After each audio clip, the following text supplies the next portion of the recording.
CCN news एक पाऊल महाराष्ट्रासाठी। राज्याचे उपमुख्यमंत्री आणि राष्ट्रवादी काँग्रेसचे ज्येष्ठ नेते अजित पवार यांच्या विमान अपघातातील दुर्दैवी निधनाने महाराष्ट्र हादरला असून राज्यासह बुलढाणा जिल्ह्यात शोककळा पसरली आहे। बहुजन समाजाचे नेतृत्व करणारे एक रोखठोक नेते माझे पितृछत्र गेल्याने वैयक्तिक नुकसान झाल्याचे राष्ट्रवादी काँग्रेसचे आमदार मनोज कायदे यांनी व्यक्त केले। आज बुलढाणा येथे अजितदादांना श्रद्धांजली अर्पण करण्यासाठी जिल्हाभरातील सर्वपक्षीय आमदार, कार्यकर्ते व पदाधिकारी उपस्थित होते। यावेळी आमदार मनोज कायदे मत व्यक्त करत असताना भावुक होऊन त्यांना अश्रू अनावर झाले आहे। मला दिलं की खरोखर या वर्षभरात वडिलांसारखाच खंबीर पाठिंबा देण्याचं काम त्यांनी मला केलं। माझं खूप मोठं दुर्दैव की एवढ्या मोठ्या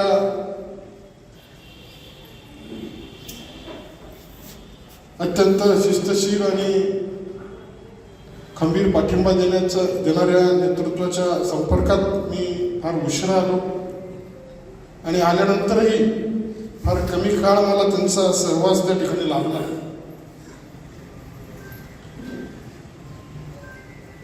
खरं तर एक परिसाचं रूप त्यांना दिलं तरी काही वावगं ठरणार नाही।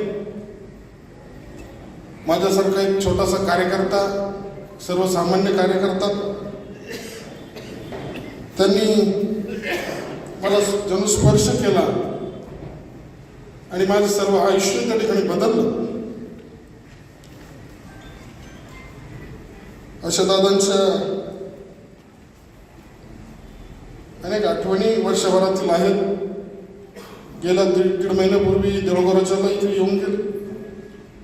घरी शेवटची भेट त्यांची ती होती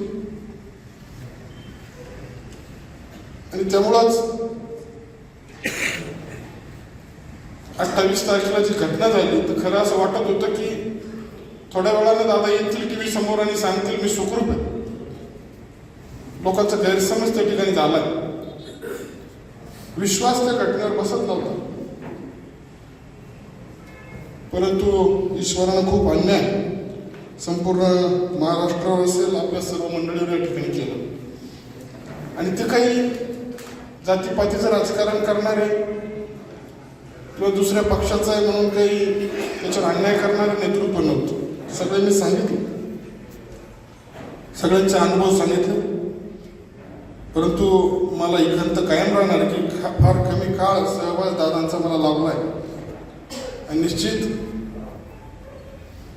माझं वैयक्तिक, माझ्या कुटुंबाचं तर नुकसान खूप मोठं झालेलं आहे। कारण की आता छत्र कोणतंच त्या ठिकाणी राहिलं नाही आणि एवढं अधिकाराचं छत्र तर कोणतंच नाही। कारण की मला ते काय म्हणायचं, हा माझा लाडका आमदार।